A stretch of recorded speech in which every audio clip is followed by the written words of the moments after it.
سوی تیبالای از ناحیه شمسین شوین آغاز یافته توسط ناحیه‌های مومن‌آباد و شهر کلاب می‌گذرد که مسئله بر اثر بلند گردیدن مجرای آبی آن سویل‌ها شسته گردیده به خودجویی خلق حصارات وارد می‌نماید. عین زمان در ناحیه مومن‌آباد برای پیشگیری از سیل و آبخیزی در سوی مذکور با دستگیری حکومت جمهوری تاجیکستان وزارت اداره‌های مسئول و مقامات اجرایی حکومت دولتی ناحیه کارهای سویلبندی ادامه دارد.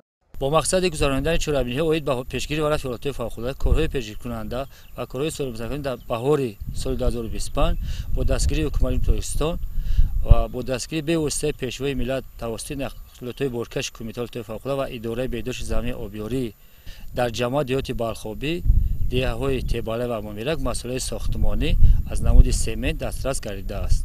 اینچنین تکنیک‌های مهندسی در این موضوع خوفناک سفربر کرده شد.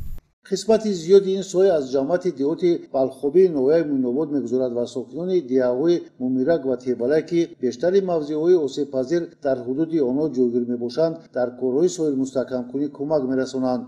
در جماعت دیهات بلخابی در دیهه تیباله و دیهه مومیرک با مقصد سویل مستحکم‌کنی بیش از 150 نفر ساکنان به حشر برآمده. سال 2024 در نتیجه باران‌های سیل مجروی سوی تیباله بلند گردیده در چند موضع سویل‌ها را رخنه نمود و خوشبختانه به اهالی ضرر نرسانید. امسال باشد از روی نقشه در نوبت اول پایدیواری پل‌ها و سویل‌های رخنه گردیده را تعمیر کرده ایستادند. همروزه برای انجام سریع کارهای سویلبندی ده‌ها نفر ساکنان به حشر می‌برآیند. اطلاع داده شد که در ساحلی دیگر سویه‌ها نیز کارهای سویل مستحکم‌کنی ادامه داشته مقصد دارند تا آغاز باران‌های سیل بهاری کارهای ساختمانی را انجام دهند.